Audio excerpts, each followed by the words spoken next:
I am Pawan Kumar, pursuing my ME first year in Usmania University. On behalf of organizing committee, respected guests of honor, invited dignitaries, participants and students.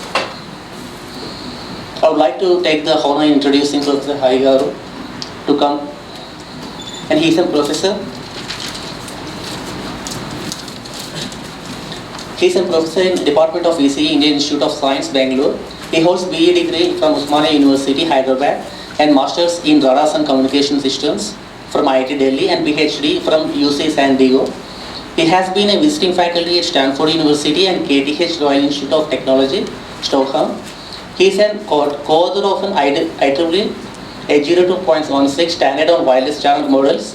He was an editor of UURA SIP signal processing from 2006 to 16 and is the chief editor of Sadhana, the journals of the Indian Academy of Science published by Springer.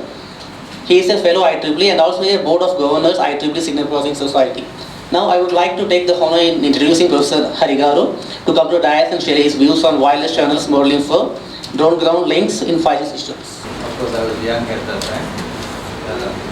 So good to be back. So what I will try and do is to share some of the results which we have for this activity of studying the channel models between a drone and the ground station. The relevance to 5G. Now everybody is talking about 5G, so I had to put 5G in the title. So the team the team which worked on this includes Colonel Saptarshi. These are all MTech students who worked with me. Abhilash, Shiv Kumar and Firoz are students of this department. Were students of this department. They graduated from ECE management. So this I should mention that this whole activity was supported by Qualcomm. So most of you know must have heard about 5G systems, the next generation system. The standards are yet to be frozen. They will be frozen next year, 2020. And soon there will be a rollout of 5G, maybe in another 5 years or so. A lot of companies have already built some prototype solutions and products. But unless it is standardized, the operators will not be able to deploy. Some operators are trying to deploy some, what shall I say, sample, small locations to test what happens. But let us understand what is 5G. 4G, we are all happy about magic, LTE, 4G. But what is 5G? So, 5G requirements are slightly different from the current requirements. Okay. So the first thing you will notice is that it is targeting about 10 to 100 billion devices. Okay. So far people have developed systems 2G, 3G, 4G where the human being was important. Meaning we are trying to provide service for voice, video, images, etc. for human beings to interact and get connected. But the 5G, people are now saying Internet of Things. So everything will get connected. Your projector will be on the internet.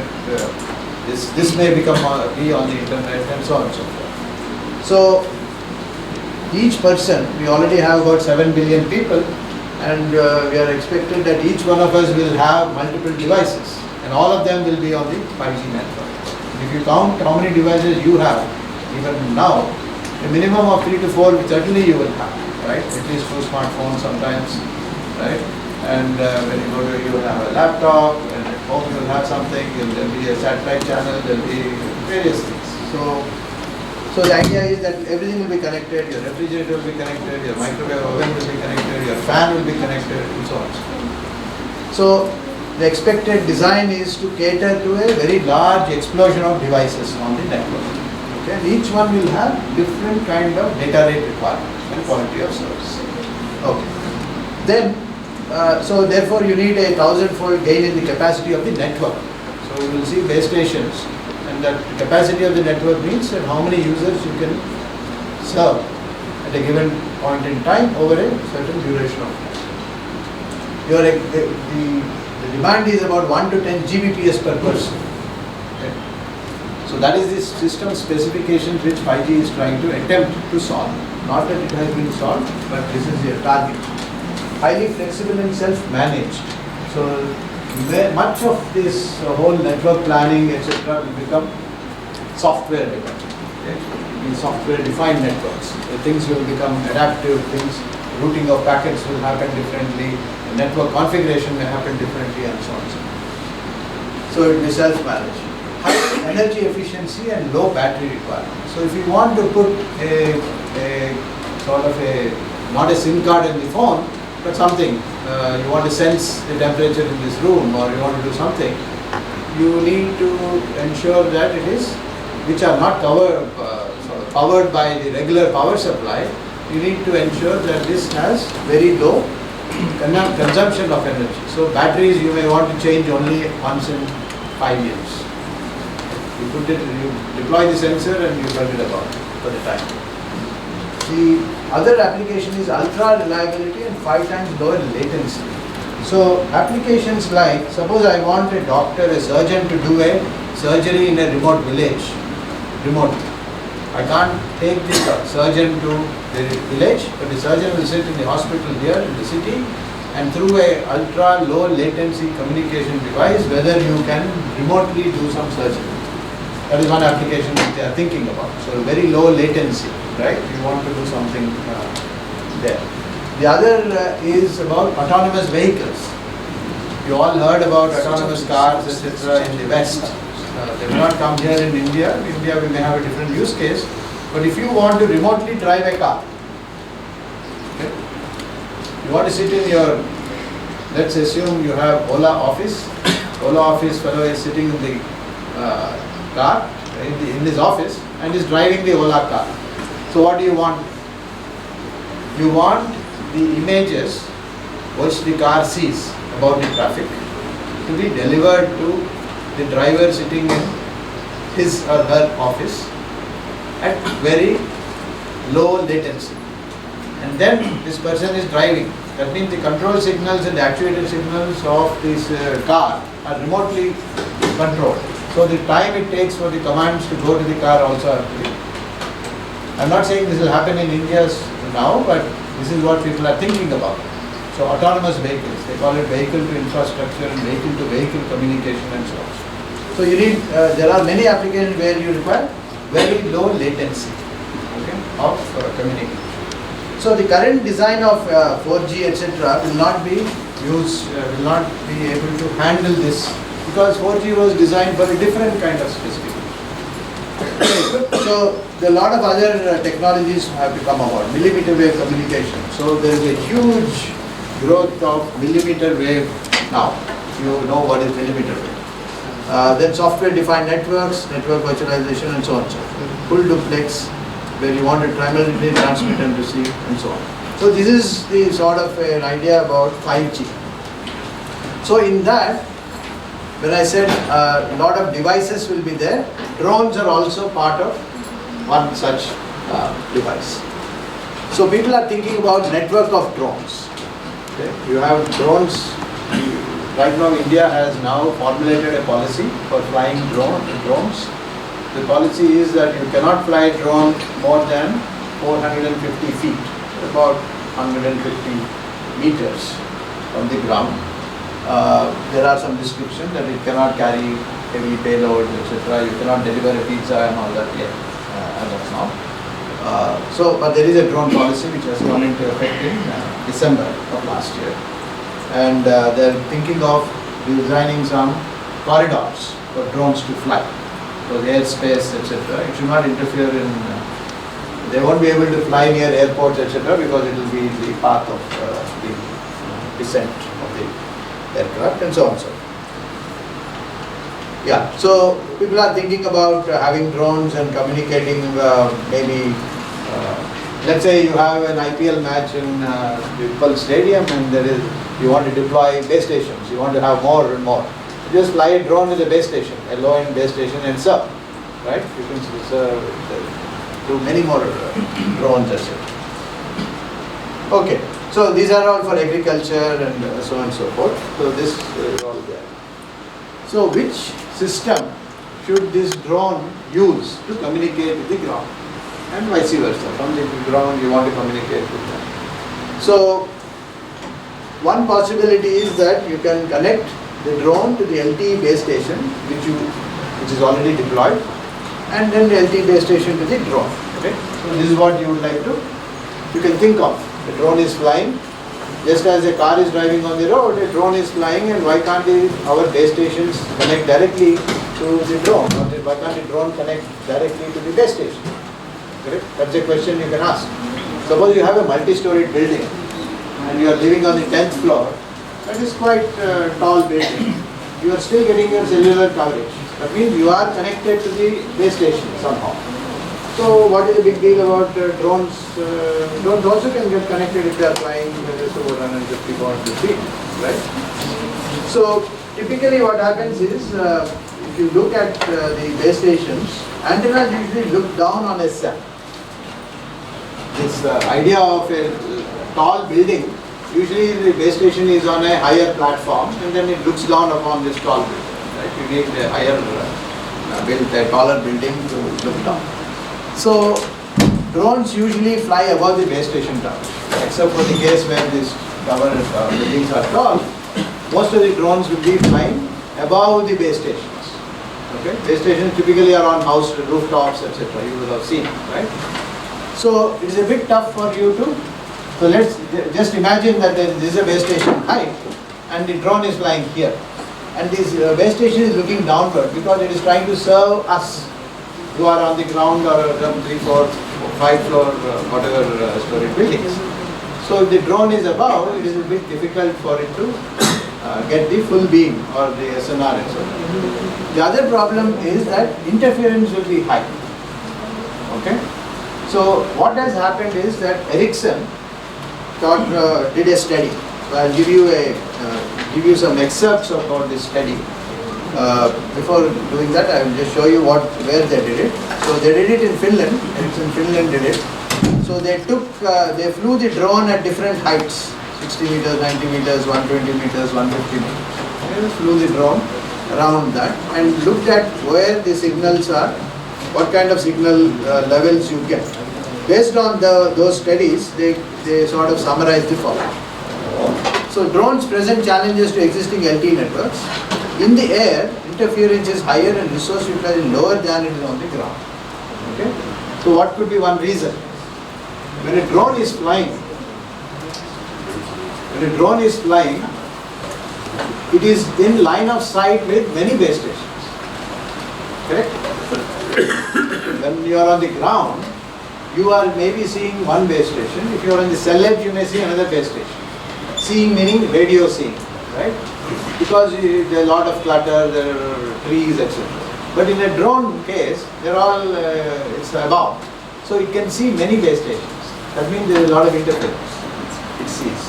So you can't directly connect saying that I'll connect, because you know what, in a cellular environment, you know that each base station is using a different frequency, right? There's a frequency reuse. But the frequency reuse of the, let's say, usually 6 base stations are there, and the 7th or the 8th base station may use the same frequency.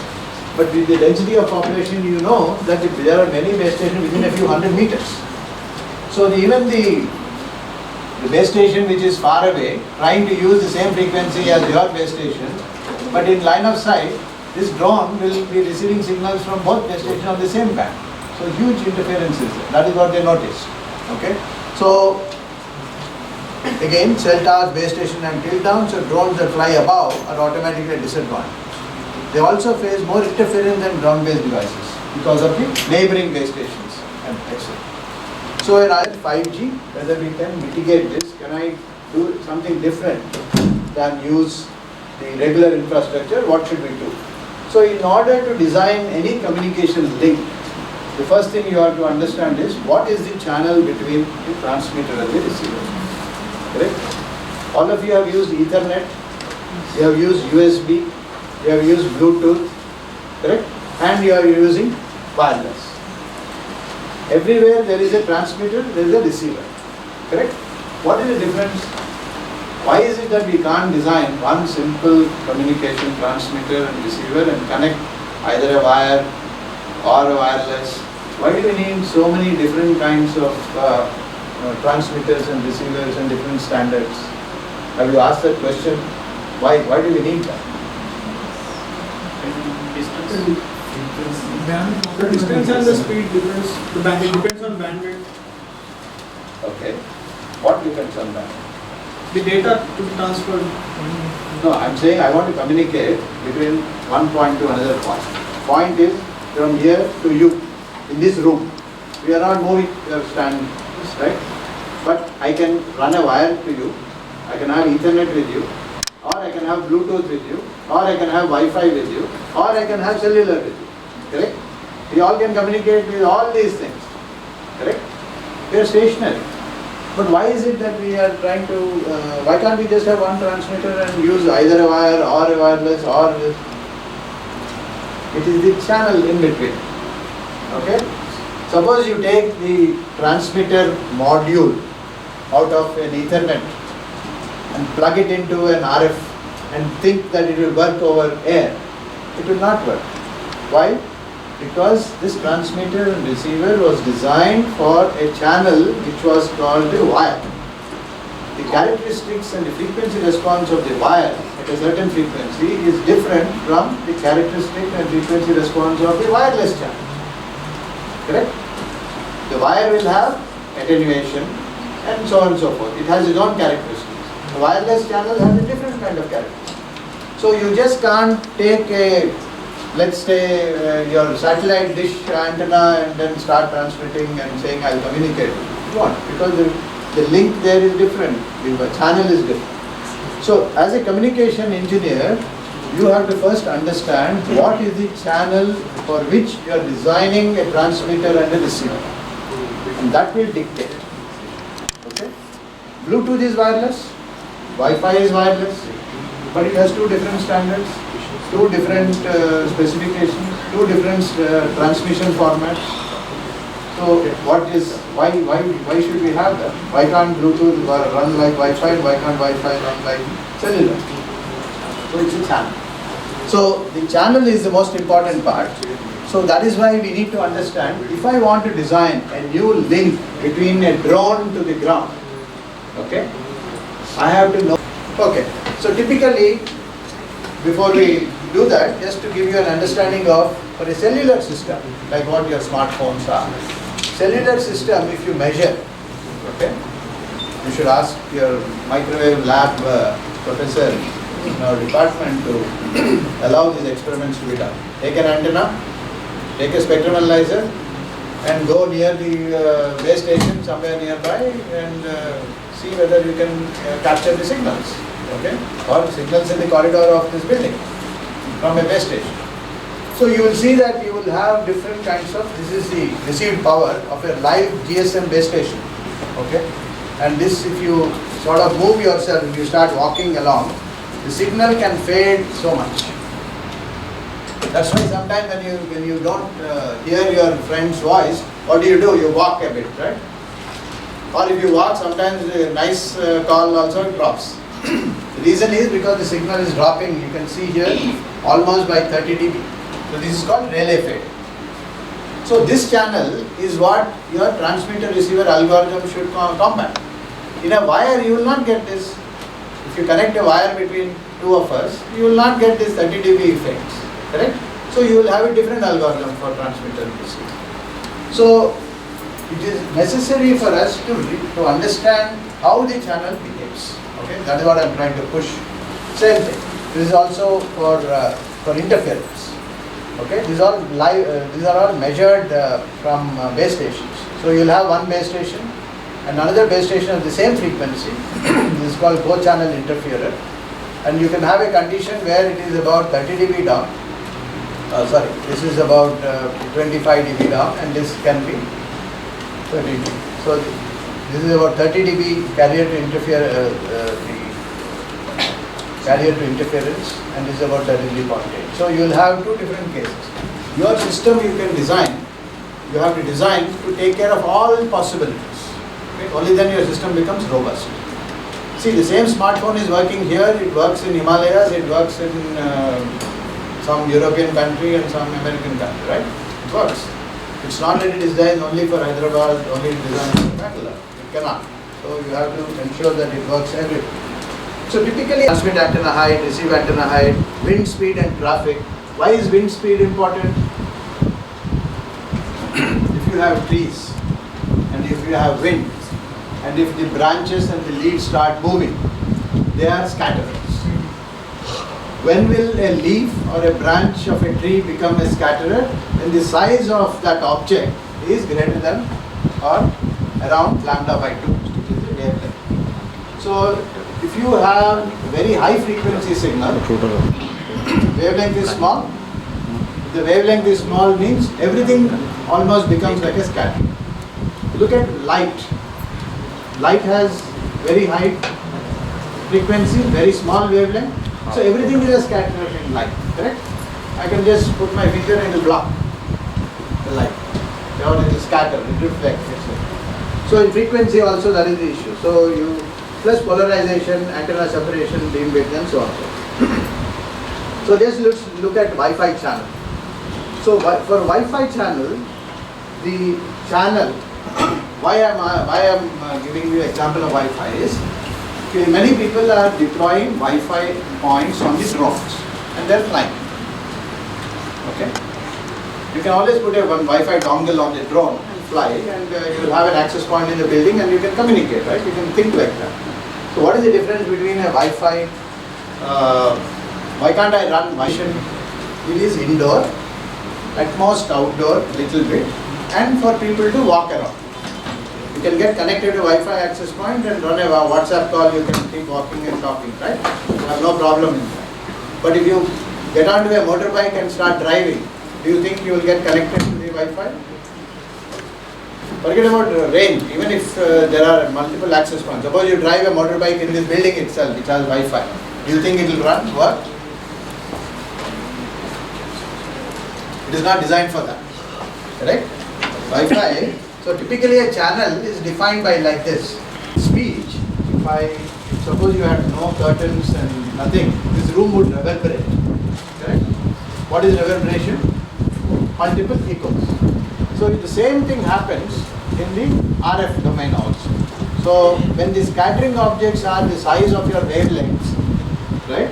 Then the signal, so now suppose I have I'm transmitting something, it will bounce off this and come to you, it will bounce off this fan, it will come to you.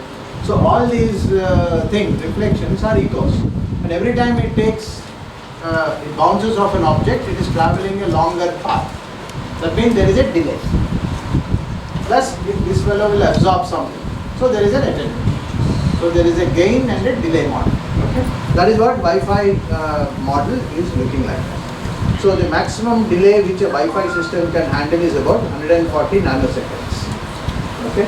And the signal will be about minus 16 dB compared to the direct line of sight. Okay? So this is the channel model. How did they come up with this channel model? They actually did measurements. They put a transmitter on the wall. They took a receiver at different points in this room.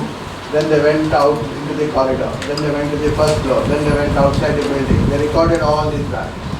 Then they checked different kinds of buildings. Concrete buildings, metal buildings, wood buildings, so on so. Outdoor, indoor. After all that, you will have a collection of channels. Then they created a model. So all these are statistical models. Okay? These are all statistical models. This is sort of a mean values of the attenuation, etc. Okay. So if I want to do a channel measurement between a drone and a ground, so what should I do? Correct? So first I need to take a drone. I have to either build or buy a drone. Put the transmitter on the drone. Fly the data, do the analysis and do the channel model. So I want something like this. I want to create a channel model where I will say there are so many taps, this is the total delay and this is the relative power of this. Then people who want to build algorithms and systems can take this model and start to do channel models. That is what. So how do you do a channel model? So the modeling is defined, channel is modeled as an FIR filter, finite impulse response filter. All of us know what is a finite impulse response. It basically tells you there is a direct path and there are reflections with attenuation, with delays, right? So that is what. So what do? You send a known signal into the unknown channel, receive the signal. You know the output is the convolution of, linear convolution of input and the channel impulse response. So there are three quantities. You know two quantities, the third quantity can be obtained. Okay? That is simple. So what we did was the following. So we procured two drones. One is called an IDAL Spidex. This IDAL is a Bangalore-based Indian company. They buy components and they manufacture or integrate drones. So it can go up to 1 kilometer from the home location. It can fly up to 20 minutes and it can carry a load of about 1.5 kgs. Okay? It can payload. And it can go about 10 to 20 kilometers per hour. That is the speed at which you can. So now you understand, if I put a Wi-Fi transmitter on this, going at 20 kilometers an hour, you will not be able to, the Wi-Fi transmitter receiver will not be able to receive the data properly. Because it is not designed for, it is designed for people walking, not driving at 20 kilometers. The other drone this was imported, luckily we got this just before the ban, in India put a ban on it. This is a Chinese company, DJI. It can go up to 1 kilometers, it has 15 minutes, but it can handle 3 kgs and it can go around 20 kilometers. It is more sophisticated than this. Okay. Now I have got the drone. I can fly the drone. So when I want to fly the drone, how do I fly the drone? I have to talk to it wirelessly. So there is a wireless link, separate link for control. Right? You must have seen, right? People with joystick, they fly the drone. So that is the telemetry. Now I have to design a transmitter to be put on to try different bands. So there are boards called Hack RF, okay, Blade RF. These are two different boards, and this is called USRP from National Instrument, which is the ground receiver. This is a receiver. So this Hack RF board can run up to 6 gigahertz. It has a bandwidth of 25 megahertz. It has a micro USB connectivity, and there is a software called GNU Radio. It's like software, C-code software, where you can simulate different transmitting waveforms. You can simulate BPSK, QPSK, channel model, all those things, codes, etc.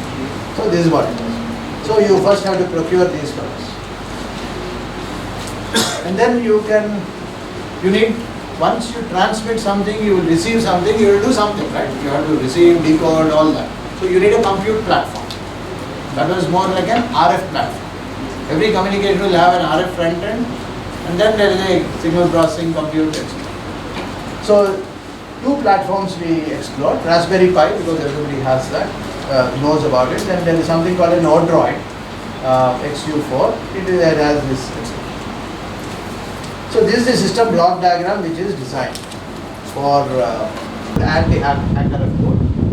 I have to program what waveform I should transmit on the HackRF, right? Then it will transmit at that frequency. And the Odroid will do all this computation. This is the transmitter which will be on the drone, and I will fly that board. Okay? I will fly that. USRP will be at the ground. It is connected to a UPS, laptop, Ethernet is there. So this is on the ground. So this is the GNU Radio is an open source software where you can port this GNU Radio onto these platforms, Odroid, Raspberry Pi, all these things. So you can write programs like how to generate data, all those things. Okay. So this is a system which we developed and built at IISc.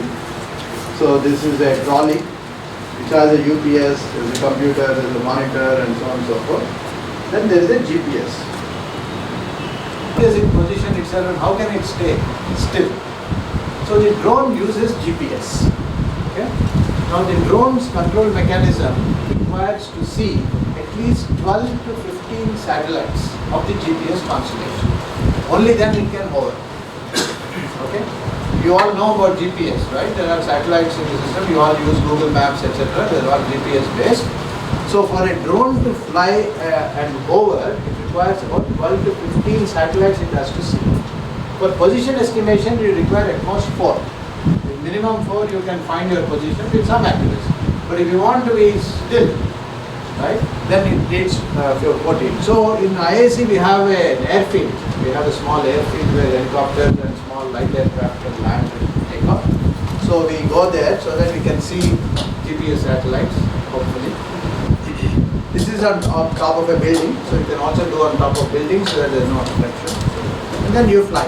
So this actually Firoz, this college's alumnus student, both of them. So they are flying the drone, and then the drone is sending out data. And the receiver is here and it is receiving data. That is the system. Okay, so data collection is open spaces, wooded area. We have a lot of trees on the campus, buildings. So the drone is made to hover at different distances, 10 meters, 15 meters, 50 meters. Why can't it go up to 100 meters? Right? Why did we not go up to 100 meters, 150 meters, and so on? So when a transmitter is transmitting, the receiver has some sensitivity, meaning it can only detect signals of a certain strength, right? Below which it will not be able to. And as you go further and further, the loss is high, right? Attenuation is high, there is more multipath, so the received signal will be very deep. So the USRP sensitivity allowed us to go only up to 50 meters. So we have carried out experiments of taking the drone at different. So these are the places where we have carried out our experiments. So this is our ECE building in IASC. So on top of ECE we go to the terrace and we fly the drone there. We put the receiver and we collect data. This is signal processing building where my office is.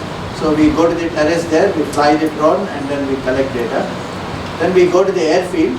This is airfield, airstrip. Then there is a school which has a nice big large ground. So we again do that. There is Gymkhana here, 5 wicket ground. So we do that. Then there is a main building area where there is a tower, IAC tower is there. That also has an open space to be taken. So at each of these locations, students carried this the thing what we saw. They fly the drone. They have to ensure that GPS is available at that time nicely. It should not rain. Unfortunately, Bangalore rained so many days we could not carry out. If it is in Hyderabad, it would have been better maybe, but it would have been very hard. So data was collected at each of these different. So here we have a lot of trees and all that. So that is there. So this is the correlation of the sinusoidal signal received for frame. See, when the drone starts transmitting, your receiver is open, it is receiving. But you should know when a certain frame has transmitted. How will you know that a certain signal is getting transmitted? You do correlation. If it matches, you know that there is a peak, so you know when exactly the signal starts. Then we want to understand what is this noise. All of you have studied in theory additive wide Gaussian mask, correct? AWG, and everybody knows what it is. But we wanted to test whether the electronics is actually generating the AWG. So we just switched off the transmitter and just collected the multipath. Okay. So this is the, there's something called a path loss exponent. So what is the path loss in free space? What is the factor? Path loss exponent in free space? 2, right? But in a wireless channel, with multipath etc., the path loss channel can go anywhere between 4 and 6 in your cellular technology. Okay, path loss can be between 4 and 6. So you can see that the attenuation is quite drastic, dramatic. So since the drones are flying there and it is more like a line of sight, so it will be closer to 2, but there will be some multipath because there is reflection from scatterers etc. So this is all what we measured, about 2.3 etc. with the path loss exponent. Okay. Now these are the magnitude of the channel which we used after deconvolution. Remember I said that you transmit a known signal, you receive a signal and you find out what was there in the FIR channel. The little reflection, then there will be some stronger reflection, some stronger here and so on. That means there are clusters of objects which are scattering at different distances. That's what this is saying. Correct? There is a building at some distance, it will hit that building and come back after some time. So you get a bounce of that. So these are all echoes of the same signal. So if you plot the number of taps, that is 20 taps, and number of frames, you can see that as you, the drone is hovering, right? It's sort of stable receiver, but still the channel keeps changing. So the channel is a statistical channel, it keeps varying. And you can see that the channel is different for different terrains and different distances, the powers are different. So then we said, okay, how does these channels, is there any statistical model for this channel? Okay, for some time. See, every time I transmit a frame, I get a channel estimate, which is 20 taps I get. I again transmit something, I'll again get 20 taps. Again transmit, I get 20 taps. I keep all these 20 taps together. I take the first tap and take across many realizations of that tap. It will have a statistical range. So I can plot a histogram. And that histogram is like, sort of like a Gaussian, or it's called Gaussian because it has a zero mean, it is non-zero. You can see there is a tap 6, this is tap 3, this is tap 6, has a different kind of a distribution called Rayleigh. Okay? This is what you need to determine and create a channel model. So you have to tell channel tap number 1 has wanted to do wideband. This was a narrowband signal. Okay? So narrowband means what? I have a sinusoid of some frequency, I transmit over some time. If it is wideband, what does wideband mean? It has to use a wideband signal. So let's say a wideband signal we can generate using linear FM chirp signals of bandwidth 5 MHz, 10 MHz, 15 and 20 MHz. So you are transmitting a wideband signal from the drone and you will receiving the signal. It bounces off various scatterers. So what is the advantage of using a wideband signal versus a narrowband signal? It is for a longer duration. So I will not be able to do some resolution. So we want to do a wideband thing. This is under progress. So we are trying to generate these signals of different bandwidths. And to increase the range, we are trying to put some power amplifiers. Okay? So we want to introduce a power amplifier so that I can go from 50 meters to 100 meters. How do I do that? By increasing the power which I can transfer. Right? So we are trying to use this power amplifier which we have bought. And so that is the plan, that we want to try to give a channel model and then we will try to design it. And then we want to do it for the 5.8 GHz band. All this what I showed you was in the 2.4 GHz. Right now my student is working on it, so hopefully in the next few months we have to close this because it's happening for the last 2 years. Because there is a lot of work where you have to correct. So they are going to transmit. Now the drone is trying to transmit from the drone to whatever base station it has to transmit. These Wi-Fi signals also will interfere with the drone because the drone is receiving some signal, but it is also receiving the signals of the Wi-Fi access points in a building. Correct?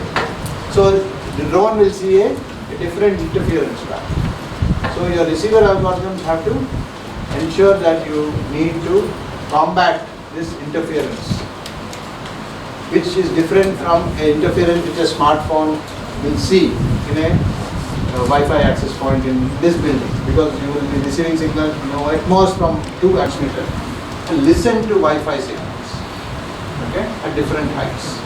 So we'll go to the second floor over, see what the Wi-Fi activity is there, go to the third, fourth, and then we'll collect.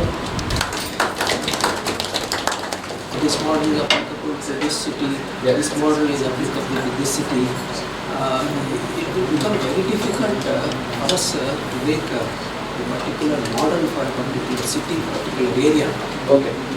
So the model, whatever is published, is not exclusively for that city. The measurements were done in that city. Okay. So the idea is that because we can't go to every city, as you said, and every point in space in this world, there are infinite points of transmit-receive points. We cannot do for everything. So people have characterized it as a statistical model. So what you do is, you say that if it is a hilly terrain, then I will use some 40 taps. The largest delay is, let's say, 1 microsecond. Okay. Now in these taps, you may have, if I just keep the receiver on and the transmitter on at one location, I will have different realizations of the channel. So every tag is modeled as a random variable. So when your system designer is not having one, so when I gave the table of the Wi-Fi channel, this is a statistical model, what they have given. Okay? What this is telling you is the signal, what you transmitted, at a delay of, so S of t minus tau 1. Tau 1 will be 10 nanoseconds. So it is a statistical thing. So you have to run your algorithm million times. Every time you generate a new random variable, you generate random. That is what it is.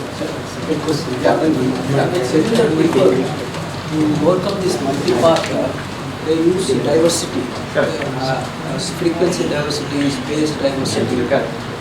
Is the kind of thing possible in your Yes. The diversity is used because they measured the channel.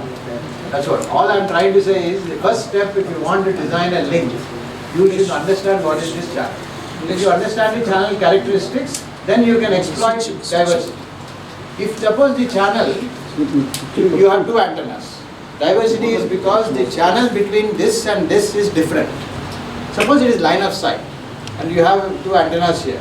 If you get the same signal to both these antennas, you cannot exploit diversity because there is no new information. frequency diversity, polarization, so many things there. Correct. So all those were measured in the channel modeling. And that is what you have to do even for the drones. If you want to create a new link or a new design, you need to generate all this. You need to transmit with polarization, frequency diversity, all that is there. So what we are doing, trying to understand the nature at those frequencies. Same physical scenario, I change my frequency from 2.4 to 5.8 gigahertz, I'll get a completely different scattering environment. Because then your spectacles will become scatterers, your pen will become a scatterer, and so on. Thank you. Thank you very much for sharing your views with us, sir, which will be useful for future days. Now I request Anantaraj Garu and Professor Kumar Swami Rao Garu, former Director DLRL, to present a memento to KBS Karigala.